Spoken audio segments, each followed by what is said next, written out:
Welcome, everyone. This is Glenda Dawson, and you're watching the Paranormal Dolls. My co host, Sarah Garcia, Moongirl, couldn't make it today. She is traveling and taking care of previous commitment. And, just want to say hi to Sarah and hope you're having fun. And today, I just wanted to mention that we are grateful that you are following us and you are watching this show week after week, and all of the comments and all of the stuff that you email us, we appreciate. And we have a phenomenal guest. He's one of the pillars of the paranormal field, and um, well, let him introduce himself. And Keith Johnson, welcome to the show. How are you today? I'm doing well. Thank you so much for having me. It's great to see you. And my name is Keith Johnson, and I have been into the field of the paranormal research for quite a few years, actually, and decades. I've been in the field of paranormal research since I was a teenager, and that led to me doing interventions on people's behalf who may be having problems with the paranormal, who are experiencing situations that make them very, very uncomfortable. And that's anything from they think they've got an unwanted visitor in the house, their privacy is being invaded, to actual assaults on people and something trying to attach itself, and maybe even worse, trying to get inside a person. So there's a, a wide gambit of that I do deal with in situations, and it's a reality. The paranormal is a reality, whether some people want to believe it or not, and those who refuse to believe it have never been touched by it. So I've had people say to me, "Oh, let me see you prove it. Let me see you prove it." And trust me, you don't really want me to prove it. You really don't. You really don't. But yes, I've been doing interventions for many, many years. I worked with Ed and Lorraine Warren years ago. I was very, very good friends with them, and God rest their souls. And we certainly remember them. Yes, we do. And I was a member of the Atlantic Paranormal Society and a cast member of Ghost Hunters. My brother Carl and I were both cast members. And Sandra, my wife Sandra, and I also formed our own organization near New England Anomalies Research. And we do interventions. We have a wonderful, wonderful team. We love our team members. And basically, that's what we do. I mean, it's not a living that we get paid for, but it's something we have been doing for many, many years. And our team members do assist us in that as well. And we have our own show, which is called Ghosts Are Near, GHOSTS, letter RNEAR. And that is on local public access, and it's also on YouTube. So that's, I'm pretty much out there, you could say. You Mhm. could find me if you want. Well, that must have been really interesting and hard to do in the very beginning, uh, Oh, yeah. because nobody wanted to talk about it, and if they did, if you did talk about it, you might be considered, a little crazy or Hmm. out there, or whatever. So, we are all thankful that you were one of the people who have decided to be out there, to open up, to talk about it. And in the very beginning, like I said, a lot of people experience things, but they never really went out into the public and opened up all the avenues that needed to for the rest of the Hmm. paranormal field to really blossom. Now, speaking of the Warrens, you have an event coming soon, I believe, right? Yes, yes, it's this coming weekend actually, and it's something they've been preparing for all year long. It's put on by NESPR, New England Society of Psychic Research, and Hmm. that organization was actually founded in 1952 by Ed and Lorraine, Hmm. and now their son-in-law Tony Spera, he's in charge of it, and also Dan Rivera, his main investigator. They're basically in charge of setting it up and everything, and it's called the Warren Seekers of the Supernatural Phantasmacon. long title, but yes, the Phantasmacon, we refer to it, and it's being held at Mohegan Sun again this year. So we're very glad to be there. We have even larger rooms for the lectures and the public speakers there, and it's going on Friday and Saturday, the 27th and the 28th. Now, on Friday evening, there will be a VIP party. That's when it all starts and kicks off. So Friday evening is the VIP party starting at starting at 7 p.m. Starting at 7 p.m. and commencing to 11 p.m. Now, the first hour, you'll have somebody very interesting, and that's David Merlin, who is the paranormalist, and he will be astounding people with his wonders. And then the rest of the VIP party, you get to meet and greet with a lot of paranormal celebrities.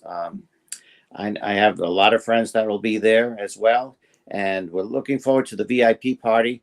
And then the actual convention is, of course, Saturday, and that starts at doors open pretty much. Well, they open. The actual event starts at 10 a.m. 10 a.m. People are filtering through and such, and you'll see a lot of vendors, a lot of people selling books, making public appearances. And we also, I'll be there. Of course, Sandra and I will be there, and my brother Carl will be there. And there'll also be a number of speakers throughout the day. And that's very interesting. I highly encourage people to come and see the speakers. Jason Hawes, the founder of TAPS, the Atlantic Paranormal Society. We go, of course, way back. He'll be speaking there. He'll be doing a Q&A. He'll be taking questions. So whatever somebody wants to ask, I guess within reason, you can ask. And Jason will be very glad to answer your questions. And also, Ronnie LeBlanc will be there. And he's a Bigfoot expert. He's done many adventures trying to track and find proof of Bigfoot, which he has. He has found a lot of proof there. He's the star of Travel Channel's Expedition Bigfoot and is featured on Paranormal Caught on Camera and Conjuring Kesha as well. So please, by all means, listen to his talk. And as I just mentioned, Tony Sper and Dan Rivera, they'll be speaking as well. They'll be speaking, and it can accommodate a lot of people, but try to get there as early as possible if you want to hear the speakers, because there's a lot of seating, but it does eventually run out because it's very, very, very popular. This convention gets more popular every year, and more speakers will be announced. And one of the people there recently, I found out that Steve Gonzalez, a good friend, Steve Gonzalez, is going to be there, and a lot of people, if you watch Ghost Hunters and Ghost Nations and those shows, you'll be familiar with Steve Gonzalez. He usually teams up with our friend Dave Tango, and they're kind of like a serious investigator / comedy duo when they get together. It's funny because Steve does have his things that he can't abide, such as he's got arachnophobia, which a lot of people do deal with. And of course, if you're doing paranormal investigation in old buildings and houses, you're going to meet up with vermin here and there. Right. Critters, not just spirits. You're going to meet up with critters, and that's just one of the things you deal with. But Steve does deal with it pretty good. And I remember when we first met Steve, he was actually New England Paranormal, and he was a TAPS affiliate. And he needed he was coming into these cases. He had one particular case that was more than just an average haunting, so to speak. He felt it was something very dark and maybe sinister, and probably of the inhuman spirit variety. So he asked Jason, "Do you have anybody that deals with this?" So that's how I met Steve. Jason recommended me and introduced me to Steve, and that's how we started working together. And Steve was fascinated when Jason and I told him about a case we had done in Skowhegan, Maine, that was very, very unnerving, very frightening, and it was non-human spirits, evil spirits as well. So Steve was fascinated to hear about that, and to hear about us, knowing and working with Ed and Lorraine Warren, which we both did. Jason and I both did years past. And so even years down the road, Steve and when Sandra became involved, we'd be there like at least once a month or every other month. Steve Steve would call us, contact us. I've got another case. Can you make it? So we'd be there like once every month or once every other month if Steve came, down with a really kind of heavy paranormal case. So Sandra and I would come in and assist, and so we have good memories there as well. But a lot of good people. As just there's just so many to think of and name. But if you go on the site, you go to NESPR, look on their site, or you research the Warren Seekers of the Supernatural, Phantasmacon. You'll Right. get all the information, and it will tell who's speaking and when. And so the information should be there. So I do hope to see a lot of people there. Please stop by our table and say hello to my brother and I and to Sandra. And we'll be very, very glad to see you. And I'll have my books there as well. So that's, in a nutshell, that's what's going on this weekend. It's a busy October. It's always busy, as you know, Yes. you well know. Anybody in this field that gets very, very involved, October is it's like Christmas is to most people. It's just Yes. the day and day, and you by the grace of God, you survive it and Right. live Yep. to investigate another day. Exactly. Yes. Well, it's because, that veil does thin or disappear completely. Hmm. So spirits are able to appear and communicate and go from one dimension to another.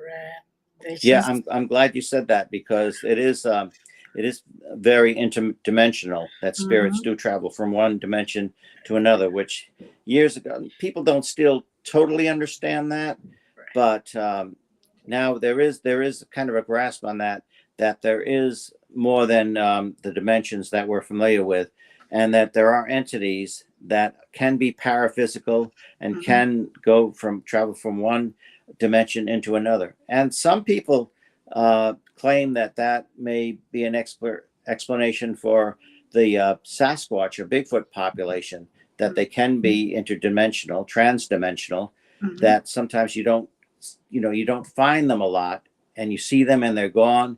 Well, some believe they're subterranean. Also, there's the theory that they do pass between dimensions, so that could be an explanation for that as well. Mhm. Mhm.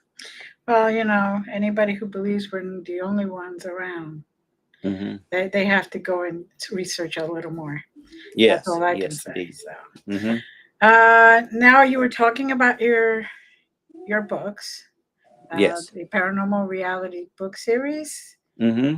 Okay, so tell us a little bit about that. And I have the Facebook page there where they could find more of Well, that. I have Sandra to thank for a lot of that. She pushes me, to write, and which these stories. Well, basically, see, we'd have our meetings, and after, we'd have our weekly meetings with Taps and Near, and we'd be telling stories, swapping stories. I'd have all these stories I'd tell and everything. Sandra said, "Well, why don't you write these down and put them into book form? That way, people have them ready at hand, and they'll be able to read them, and so that gets the word out." So Hmm. that's why I started the Paranormal Reality series, because they're all true stories, and based on actual phenomena.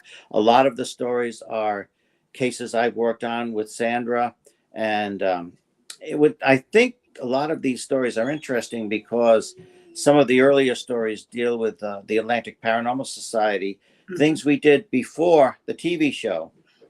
See, I don't know if a lot of people realize that it's like a pre-civilization. Taps did exist quite a few years before the TV show, Right. and it just wasn't publicized like it is now. But it's not like we formed Near and the Atlantic Paranormal Society to be on TV. These groups existed before the TV shows, and so if you want to see what we were doing, running around during the weekends and coming home exhausted, and then getting up for work on Monday morning, this tells what was going on during that time. A lot of it. So. Yes, it's not easy. It's not easy. Mhm. So, um, also, I heard that there is a documentary out there about the Yes. Harrisburg. Yes. Yeah, there is a documentary about the Harrisville haunting. Yes, in Harrisville, Rhode Island. with the Perrin family, and a lot of people will recognize the name of Perrin, and Ed Mhm. and Lorraine Warren became involved, and that's how that big story came about. And that took place in Harrisville, Rhode Island, and started in the early 1970s. It Mhm. actually started when the Perrin family moved into an early 18th century farmhouse that was a beautiful, it needed some work, but it was a beautiful farmhouse. The former owner didn't want to leave. In fact, for a while, he was just staying there, helping them Mhm. move in, and he really didn't want to leave. Unfortunately, his wife had passed away, and he just could not deal with the whole house by himself. But the Perrin family moved in, and Roger and Carolyn Perrin and their 5 daughters of various ages. Somehow that seemed to really ignite the paranormal activity there. Not that there wasn't anything experienced beforehand, because the previous owner, Earl Kenyon, he was known throughout the community. That's the guy who leaves his lights on all night. He lives in a haunted house, and he leaves his lights on all night long. In fact, the week the parents moved in, he went for a walk with Roger, and he told Roger Perrin, Roger, do yourself and your family a favor, leave the lights on all night. Now, Mhm. Roger didn't know what that meant.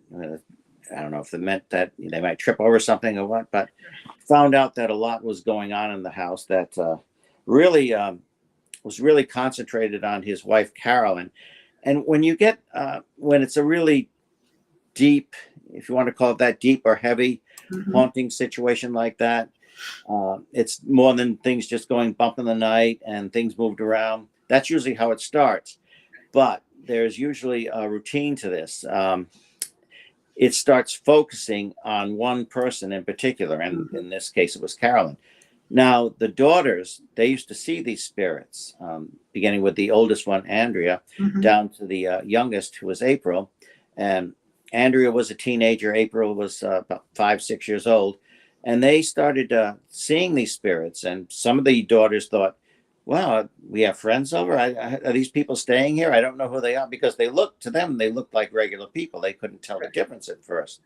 And as you know, young people, children are very, very open. They're very innocent. Yes. They're very perceptive, Mhm. more so than adults are. We're actually we're actually trained in a way. We train ourselves to filter these things out. Society trains them. Yeah. Parents say, "Well, that was just your imagination. That'll go away." And in fact, in that house, at one time, there was a woman who ran a daycare center Mhm. with young children, and they were never harmed. They were never really frightened or harmed. It's just that once in a while, a child would say, "Who is that man? Who is that guy over there? He's dressed in funny clothes." Mhm. And the woman who was the proprietor at the time just said, "Oh, that's just somebody who's visiting me. He'll go away soon. He's just passing through," and then they disappear. Mhm. But the parent family lived there, and it was concentrated on Carolyn. And something didn't like Carolyn, almost like there was a competition going, Huh. competition for the affection of the children and her husband Roger. And she was kind of felt like she was in the way.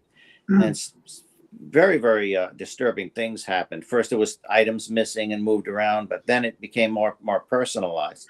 Like she was out in the barn, and a scythe just happened to fall off the wall, went spiraling, nearly decapitated her Mm. right by her head. Mm. She ducked quickly. Another time, she had just come out of the bathroom after bathing, and she went to what they called the warm room, the next room, to dry off. Mhm. And all of a sudden, it was one of these wooden, not the plastic kind, but an old-fashioned wooden coat hanger. Right. Leapt off the rack, began wrapping her arms, wrapping her in the head. She put her arms up defenselessly. It just kept hitting her until it finally went clattering on the floor. Mm. And there happened to be a family friend over at the time and looked in and saw this, and the family friend never came back. Yeah, well, Yeah. So just a number of bizarre things. And so that's why she needed help. Carolyn Mhm. felt she needed help. And coincidentally, I maybe not so coincidentally, but my brother and I were teenagers at the time, and we were at Rhode Island College. We had an organization called PYRO, Parapsychological Investigation and Research Organization, and that was run by our friend Donna Eisenstadt at the time, who was a college student there at Rhode Island College. And we met them through attending a lecture by Ed and Lorraine Warren at Rhode Island College, and that's when we were invited to join. We were not students there at the time, but we were invited to join because we had experience and were knowledgeable about paranormal phenomena at a time when you just, you talked around campfires and things like Right. that, Halloween stories. But we were invited to join, and that's how we became involved with that.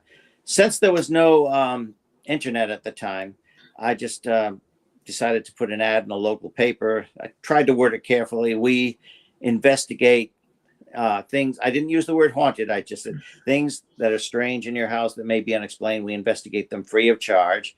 And I thought, no, people are just going to laugh at this. But 3 weeks later, to the day, it was answered by Carolyn Perrin. Would you please come and walk through our house and see what we're experiencing? And she told us her whole story. And so we did, and we experienced a lot there our first night. So we realized this was legit. These people weren't making it up. Right. And eventually we asked advice from Ed and Lorraine Warren when it got really terrible. Carolyn had an experience that of a woman, looks kind of like a woman, but it was more like a small monstrosity dressed as a woman, like a decaying corpse, was in a room chanting to her. And that's about all she could take. And so Carolyn had called us and said, I don't know what to do. I really don't know what to do at this point. So Donna, our chairperson, called Ed and Lorraine Warren to ask for advice. Now, she hadn't invited them to participate. She just said, I need your advice. What would you do at this point? And of course, Ed and Lorraine said, well, we'll do more than give advice. We'll come down there and we'll assist you in your investigation. And that's how Ed and Lorraine became involved. And we were very pleased to have them on our side with all their years of experience. And in that house, I approached this from a Christian view, based on my faith. And I was upstairs with some of the younger daughters. They were telling me how afraid they were. I suggested try calling upon the name of Jesus, because they had told me they were Catholic. Right. Now, there was a window that could not be closed because of the August humidity. The 1736 wood was just too swollen. Roger had tried taking a hammer to it. It would not close. But the moment I said the name of Jesus, that window came slamming down. Tremendous force. One of the younger girls got slapped on the left side of her head. You see her hair go up, and she was screaming and crying. But I kept calling upon the name of Jesus, and it left the room. It didn't leave the house, but you could tell it left the room. Right. Suddenly, the air was still. Everything was calm and peaceful, and they all noticed it. So that's when I realized this probably isn't something very, very nice. I had suspected before then, but I'd actually accidentally used provocation and did get a result. Fortunately, we're all kept safe. But that stayed with us, that case, for quite some time. It's something that we'll never personally forget. And we got to work with Ed and Lorraine Warren, too, who were good friends with us at the time. Now, so you went back a few times. Yes, we did. And eventually a seance was held there. Now, I wasn't there at the time. If I was there, I certainly wouldn't have participated, because I don't personally participate in seances. But the Ed and Lorraine came one night with, they had some reporters to document in case anything happened. They wanted proof of this. They wanted solid proof that this does happen. Lorraine had a friend of hers who was also, of course, Lorraine was clairvoyant, and her friend was also very, very psychic. She was a psychic medium.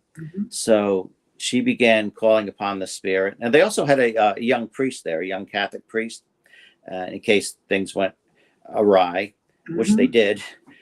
Carolyn was placed in the center of the room, and she was the subject. If something was, since it was kind of focusing on her in a negative way, they figured that if it wanted to communicate, it would communicate through Carolyn. Well, it did. Carolyn suddenly hunched over and in an impossible position. It looked like a contortionist. And she began speaking in a very deep guttural voice. And this language, it didn't seem like any human language. Some people wondered if it was perhaps a Native American language, but it was totally undecipherable, the way she was muttering and speaking. And suddenly she let out a tremendous scream, and she was just jettisoned out of that chair, just jettisoned. and she was a very slim woman. She was very attractive, but losing a lot of weight and starting to age prematurely. So she impacted that floor very, very hard. Her head hit the floor. Mm. She looked like she was dead. I wasn't there, but from what I was told, Andrea, one of the eldest of the daughters, of course, was peeking through the doorway with one of her sisters. She saw her mother hit that floor and she thought she was dead. Mm. And Roger tried to revive her. And of course, Ed tried to intervene, said, "You shouldn't touch the possessed at this point." And he and Roger unfortunately got into a scuffle, and Mm. the Warrens had to leave. But Carolyn did come out of it and began breathing again. She was changed after that. She never truly got over that. Right. Now, the activity in the house did lessen a little bit for a while before coming back, but Carolyn was she had lifelong effects from that seance that night. Mm. Well, I can imagine, even if nothing else, the fact that she experienced the speaking differently, the way she was, Mm. positioned and then thrown onto the floor. Yes, That in itself would definitely affect people for a long time. yes, Yeah. and the poor young priest, they had brought him in, but he had never dealt with any, because I mean, clergy, they're people too, Right. and he was there to control things in case it got out of hand. But I guess at that point he was like, "What do I do? What do I do?" But he was kind of at a loss for words at that point, and the reporters did document it. People were taking pictures and audio recordings. Hmm. What happened to that evidence? I don't know. Mm. I don't know, but it was not in our hands, and I don't know whatever happened to that. Oh, that's a But shame but because I that's would. kind of proof positive that these Yeah, things do happen. exactly, exactly, and that's just one case. Mm-hmm. Many times in many cases don't go Oh yeah, reported. yeah. You Oh know. yes. These things are happening all the time. Mhm. That's why I got into this field. I was a teenager. Mhm. I mean, I did approach it from a Christian point of view. At the beginning, obviously, I didn't know what I was doing, but Mhm. there was nobody to actually sit down and train me. This is what you expect, and this was going. Just read up on it. My brother Carl and I read up as much as possible, Mhm. and I went in with more of a religious approach than my brother did. But my brother did some provocation back then while he was experimenting with the paranormal, and he did get results. Our first ever EVP, electronic voice phenomena, was in our basement, and my brother was commenting on a picture that was it was very like a kind of a daughter of the devil, and my brother mentioned daughter of the devil, and suddenly there was a record. It was in slow motion. It was very eerie. Played the tape back. We weren't even asking questions, but played the recording back, and a voice in slow motion just started moaning. So a friend of ours sped the recording up, and it said, "Carl, help me, help." Ooh. Yeah. And of course, my brother began, and this is in our house where we grew up. My brother began seeing the silhouette of a woman floating by at night. He'd Mhm. wake up and see this, or he'd be walking around and he'd see that walk by. He thought it was me at first, but then he looked closer. No, this is kind of like a Victorian woman in silhouette form. And then one morning he hadn't gone to sleep yet, being the insomniac he is, and he happened to look over, turned over in his bed, and there was a woman standing right there. Now she was full Wow. color, wearing a Victorian gray dress, her hair done up in a bun. Just she wasn't very old, but she was looking at him very severely, like Mm. she was displeased. And then she just faded from view. First thing he thought is, nobody's going to believe me. Yeah. Oh, that's true. Yeah. I would think that too. It's like, so what other experiences, if any, did you have in the house? We had the sound of what's not, and this we didn't know at the time, but this has been reported by other people who are having serious phenomena going on in their house. When it's really getting bad, there'll be certain signs that will happen. And Mm-hmm. one of these signs was one night, it was in the middle of the night, it sounded like somebody was on the roof. except it wasn't just the sound of somebody walking on the roof. These were heavy, pounding footsteps trotting, like almost Mm, like a giant on the roof. mm, And that we found out that had been reported by other people, including cases that the Warrens had worked on. That sounded like a giant lumbering across the roof, and of course nobody was there. mm, One time it was a riding. It looked like a woman's like driving glove or riding glove in the middle of the hallway, very antiquated. And my brother and sister said, "Where did that come from?" And they looked around again; it was gone. mm, So items appearing and disappearing like that.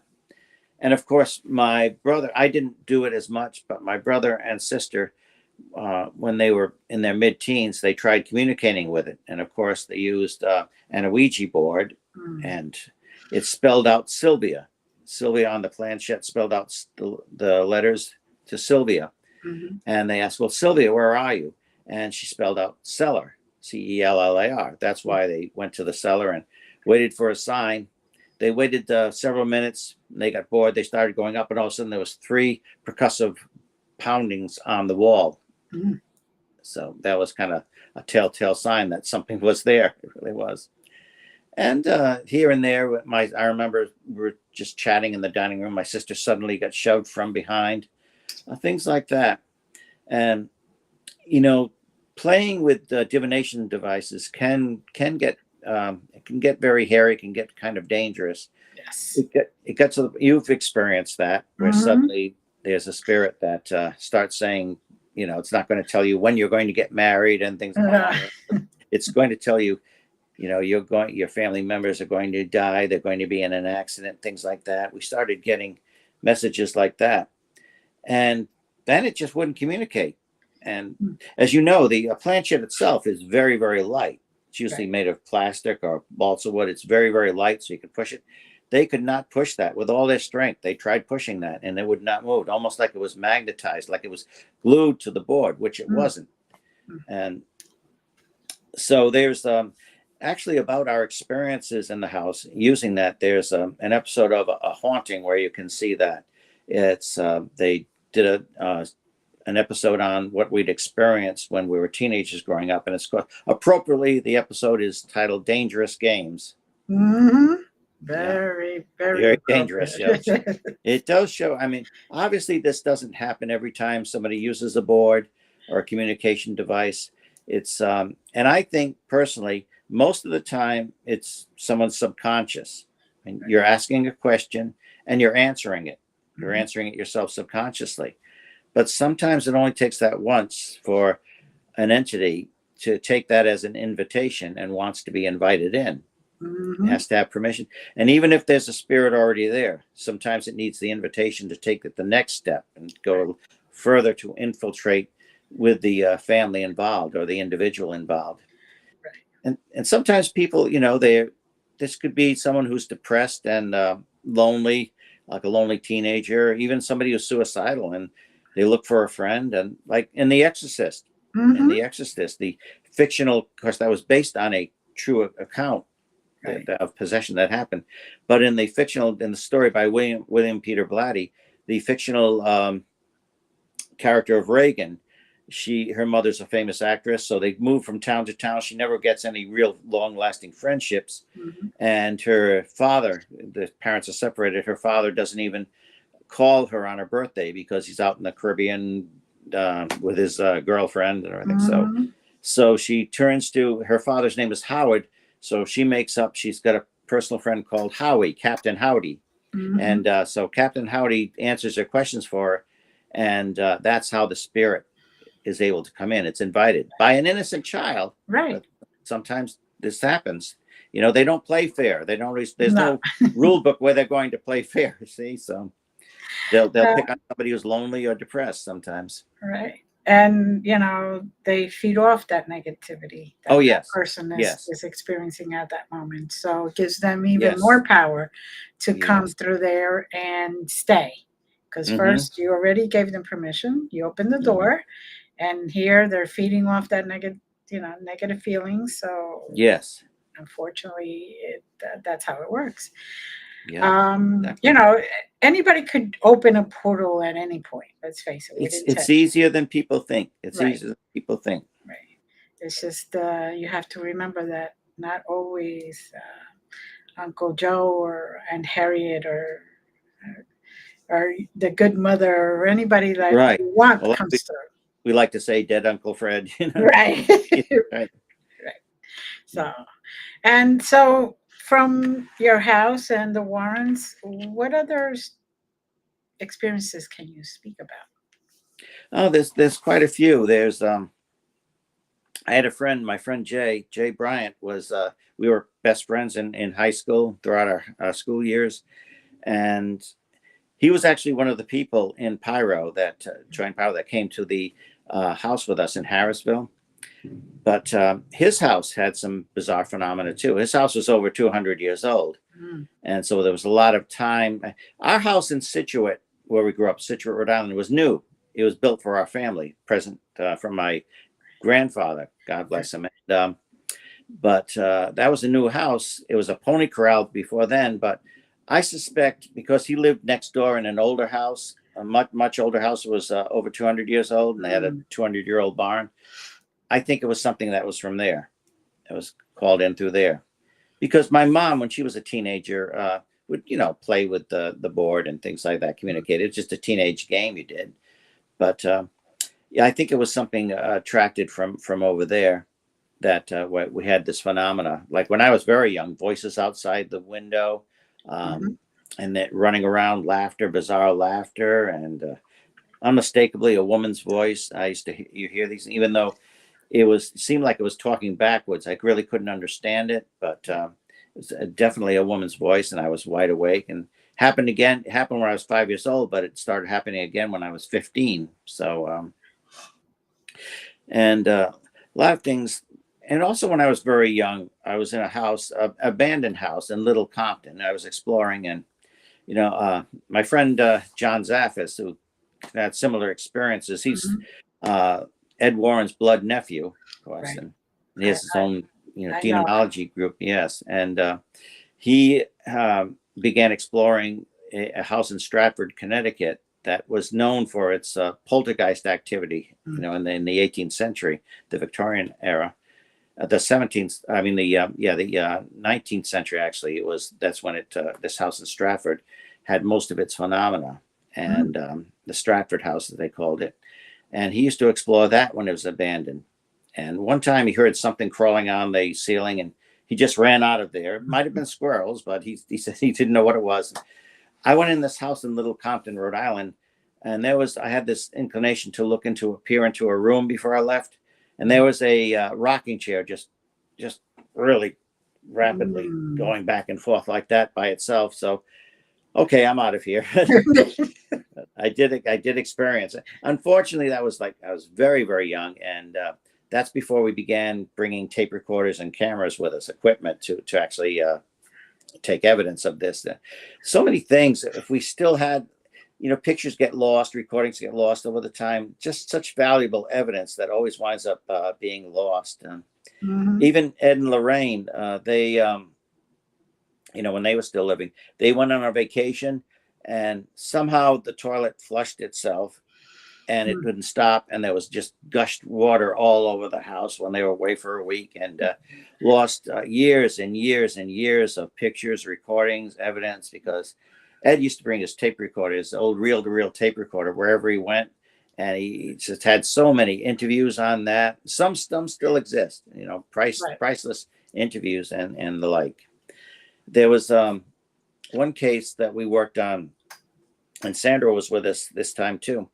It was in East Providence, and some years ago, this woman, actually, it wasn't a woman, it was the mother of the household, had contacted one of our members of the Mhm. Atlantic Paranormal Society, and her daughter had raps. Her Uncle Frank had just died, her Uncle Frankie, and they thought it was him because she could talk to him and get a series of knocks. Mhm. Whenever she asked him a question, they'd get a series of knocks, yes or no, and other things. And this girl, the 14-year-old daughter, was rather unpopular in school. She was kind of shy and quiet. She was made fun of. However, this started happening in school. They could hear the knockings. Mm. Suddenly, people were afraid of her, and she had the respect that she craved. People were now afraid of her, and they didn't dare make fun of her or start trouble with her. And it was happening at home with Uncle Frank. And we went through a session where some of our members of TAPS, were asking questions, and they got a pretty good rapport with Uncle Frankie, supposedly Uncle Frankie. And Uncle Frankie liked the pretty girls and liked good food and things like that when he was alive. And I happened to I pose a question: does Uncle Frankie see angels where he is? Mm. Suddenly it stopped. It Mm. wouldn't answer that question. I said, Mm. Frankie's on the other side. Do you see angels? And that wouldn't be answered. It wouldn't be answered. And they kept, Frank, he wouldn't answer.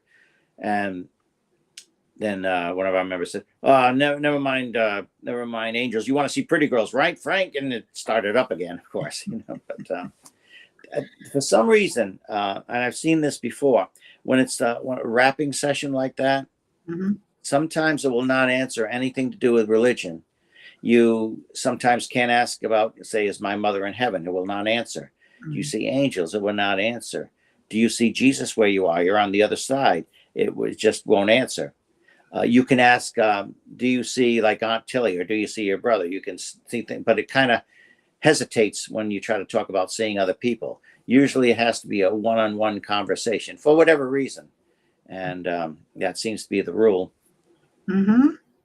Yeah, but we've seen people being attacked, people being very, very, very upset by this, and I kind of put myself in their place when I first got into this field. And it's not that our haunting in our family's house was that horrendous. Yes, it did get very scary after a while, and it Right. became very, very negative. But it wasn't constant. It wasn't constant. Like the Perrin family, Right. they went through their experience in that house for almost a decade, Mm-hmm. almost just about 10 years. They went through that. Now that's a very, very long duration for a family to live with that. Like not 28 days like the Lutzes and Amityville. They went through this for a decade, and still after they left, it did still follow the mother, and Andrea deals with it sometimes, and some of the Mm-hmm. daughters. And I'm still in touch with them. And yes, sometimes they still do experience this phenomena, even though the families live in Georgia and in Florida. So Yes. Yes. sometimes it just my brother too. It seemed to have followed him. I've had things follow me as well. Fortunately, I Mm-hmm. haven't been attacked. By the grace of God, I have not been attacked, but I've had things certainly follow me, and I can tell that because sometimes when you're doing a recording, and it will just it seems to be required that you're in a spiritual atmosphere. You're either on an investigation or Mm-hmm. you're in a church or something. There has to be the spiritual element, the spiritual energy for it to communicate. Mm. But that's how I learned that something was still communicating with me. And my brother did still experience the three knocks. I experienced that once where I live now, but it was on the outside. Fortunately, it wasn't the inside. But my brother has experienced that on the inside of where he lived at the time. Right. Well, that's one of the things that uh, I always tell people, because I try to counsel and guide and Yes. be a mentor to people. If you do this kind of stuff, please protect yourself before, say your prayers, whatever they are to you, because each one of us Yes. has a different belief system. Mhm. So whatever resonates with you, and then when you leave, also, Yes. so they stay there. They don't come back with you. Good point. And, Good point. We always try to do that. We right. always try to remember to do that once we've been on an investigation or an intervention. Mhm. And of course, every intervention is an investigation because Yes. you often do get phenomena. Yeah, we do. That's a good point. We do that. Say prayers that nothing be allowed to follow us, Mm-hmm. only that which is angelic, holy, and of the light. Mm-hmm. Nothing negative be allowed to follow us. And I remember I was not participating, but I was at a tour. It was like a Mm-hmm. haunted tour where at Slater Mill, actually in Pawtucket, Rhode Island, one of Mm-hmm. the houses, the Brown House, very old, historic, beautiful history to it. But some people were conducting a board session, and a Ouija board session, and they were doing it for some time. Then they just got up and left. And I said, not that I condone, Right. the divination, but please, by all means, be polite and say thank you and end the session. End the session politely. And close the portal. Yes, close the portal by all means. All means. Years ago in the 1980s, I had a friend. My friend Maggie was she was like a magnet. She was like a spirit magnet. She was very, very sensitive. She couldn't control it though. She couldn't control it. One time she was with her friend Debbie, and they tried a communication session for a spirit of a young girl who passed away in Situate, Rhode Island. And they lit a candle and tried to talk to her. And the candle really started to glow very, very, very brightly. They figured they'd made communication. And then at the end, they just blew the candle out and stopped. And then they heard something outside the window. They looked outside. They didn't see anybody. So they came outside and they saw a man's footprints right outside the window. And they looked, and there's another set of footprints just forming while they're looking. Wow. So they went right back inside, relit the candle, did the closure, the proper closure. Thank you so much. Please, any portals be closed, and blew out the candle. And that seemed to stop the problem. So, well, that's exactly, exactly, what you need to do. Yeah, exactly. That's a proof positive that it's at least be respectful and close whatever you've done. Like the famous saying, one door closes, another opens. Well, that can be true in the spirit world as well, of course. Very true, because you never know what decides to take that opportunity and come in. Let me ask, you've had something really negative follow you after you've done an intervention for somebody, like it seemed to resent and it latched on to you? Did you ever? One time only. One time only. And that was enough for me to realize that I needed to do a lot more than just thank you very much, have a nice day, and leave. I actually have my own spray that I spray all around me. That's more than just sage and Palo Santo. It's something that's from the family recipe, as you could say. Oh, that's very nice. Yeah, and I also, when I do make that spray, I bless it, and I actually start with holy water. So by the time that I use it, it's been almost through every single type of holy thing that can be done to create a calmness, and so they understand that I'm not the passenger, I'm not the taxi. Right. That's a good point, that you can bless your own items. Yes. I myself, I prefer if I can get a member of the clergy to do it. That's wonderful. Right. But that's not always available. So that's a good point. That you can bless your own water or objects, whatever, and you can do that because clergy is just, frankly, not available a lot of times. Yeah. Right. I mean, yes, I am a ordained minister, but yes, right. I always try to go the extra step because it's just safety. Why would I want something to come back with me that doesn't belong to me? Right.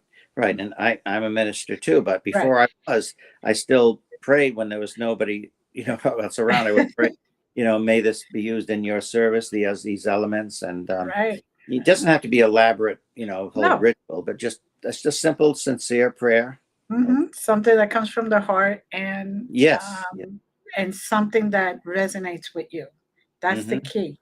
Because everybody says, "Oh, I give me something to say." I'm like, well, what resonates with you? If it's even just the Lord's Prayer, or just say that. It's okay. Exactly. You don't have to have a written script for everything. That is true. That is true. You don't have to have a written script for everything. There was we've all had to improvise at times, depending on what's called for in the situation at the moment. Right. There was a time that Sandra and I were doing a blessing. We had been asked to come in for a woman who she was not Christian. She was actually pagan, but she was having a disturbance in her house. There was negativity there. There was a young man who had committed suicide. He did not die in the house, but he had lived there shortly before. and there was a lot of negative energy. When she mentioned his name, as soon as she mentioned the name, I began feeling very, very nauseous suddenly. And I didn't want to tell anybody. I didn't want to disturb anybody. But Sandra felt the same way at the same time. She didn't. I didn't know that till she told me afterwards. She said I was afraid to say anything. She almost had to run to the bathroom. But Mhm. we did a very successful blessing in her house because we were down in the basement. Smelled kind of like rotten apples down Oh, there. Very, yeah. very pungent. That smell, and you get Oh, winter uh-huh. time, and after the fall, and things so bad. But we were blessing that place down there, and the way I worded it was very, very conducive to the homeowner because I Mhm. talked about the renewal of life, of Mhm. rebirth, and anything positive, positive energy, trees blossoming, flowers blossoming. I worded it like that, which was very, very conducive Right. to the client who was pagan. And lo and behold, suddenly the room smelled like roses, like blossoming roses. And Exactly.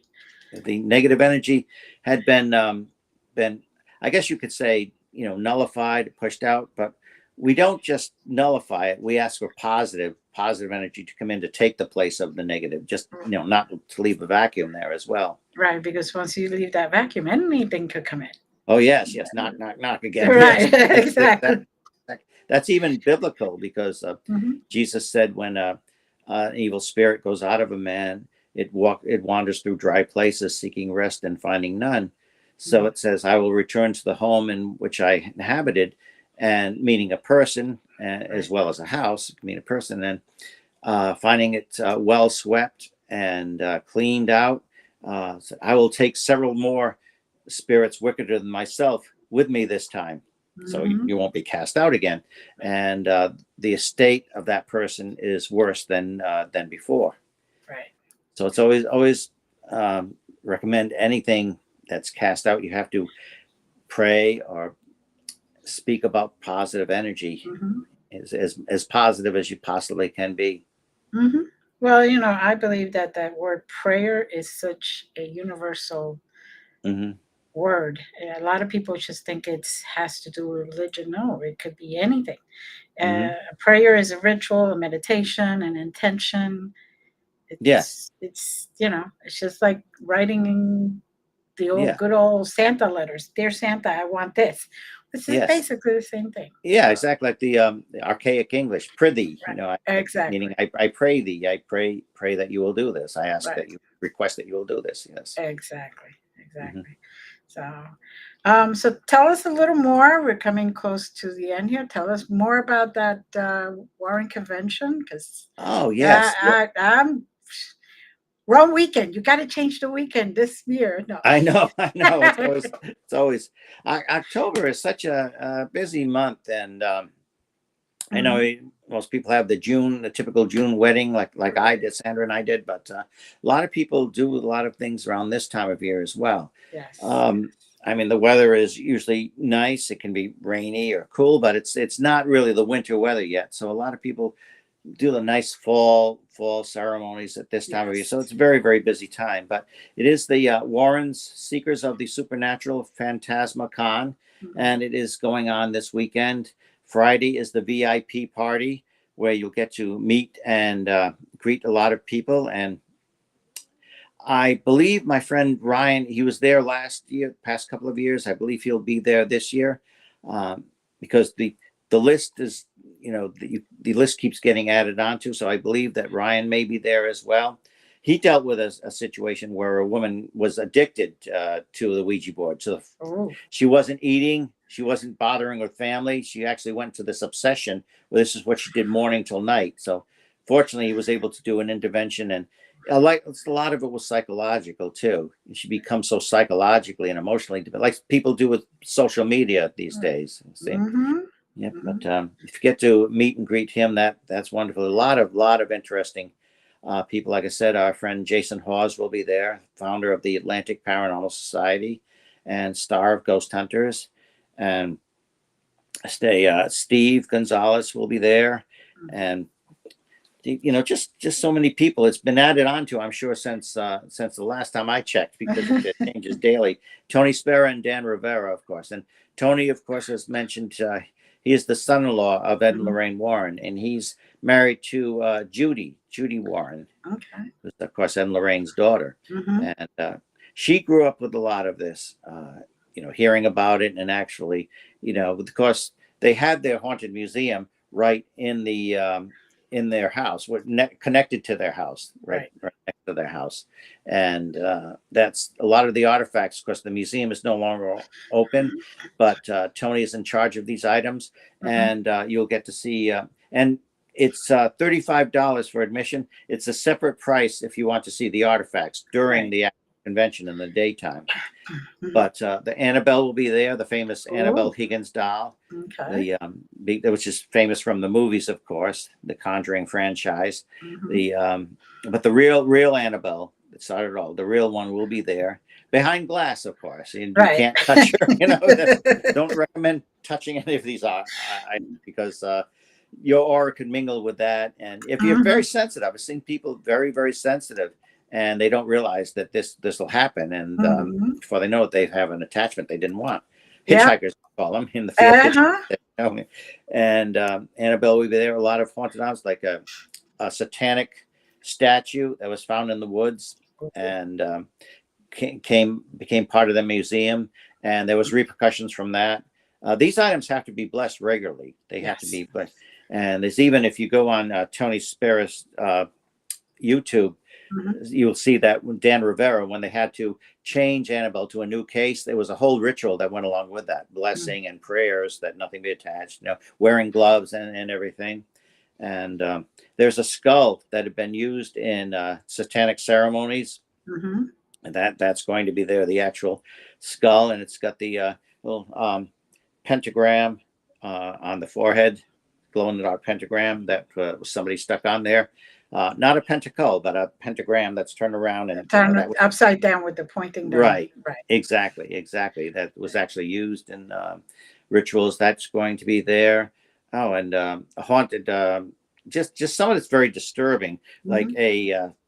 it looks like I don't want to say witch. It's more like an old hag Mhm. uh, doll that's been made. It has a human tooth in it, Mm. real human hair. Mm. And what dark practitioners used to do, they used to take a picture of it, and the regular Polaroid, send it to somebody they wanted to be cursed, and they'd open it up. There's the picture. You've been cursed, and Mhm. that's I mean, just the thought of that, even even psychologically, what that can do to somebody, Yeah. terrible, frighten somebody badly. That's what that was used for. A conjuring mirror. There was a conjuring mirror where somebody had a conjuring mirror, which mirror magic has been around for a long time. Mirror, Mhm. mirror on the wall, Right. and he was doing spells to get advantage money and advantage, curse people he didn't like. Wow. One day he must have done something wrong because it turned on him. A Mm. demonic entity from the mirror turned on him and began attacking him, and that's when he got in touch with the Warrens. Please help me! There's a maniac. There's a maniac I can't see set loose in my house. Please help me! So see how dangerous these things Yeah. are, and It's- obviously you can't touch them. I wouldn't want to touch them myself. Wouldn't want to handle them. I've been around this field for a long, long time. I have removed items that do have attachments, but I always Mhm. do very prayerfully and very carefully. Yes. And I usually don't keep them in my house. I give them to donate them to friends who have museums of their own where they collect haunted objects very safely, Right. like John Zaffis does and Mhm. such. And my friends Cody and Satori, who will be there, um, Good. they because Satori is Jason Hawes' daughter, and Cody, they're very good friends of mine. I've known Satori since she was literally 2 weeks old. Her little bed there. She just come home from the hospital, Oh, and her and her boyfriend Cody have their own haunted museum traveling exhibit. They bring with them. They go ooh. all over the country with it. And Well, we're definitely running out of time, so I want to thank you. Please you're do come welcome. back again and stay for a second. I want to thank everyone who was here. Many blessings. And as always, we all love you. Bye. Bye.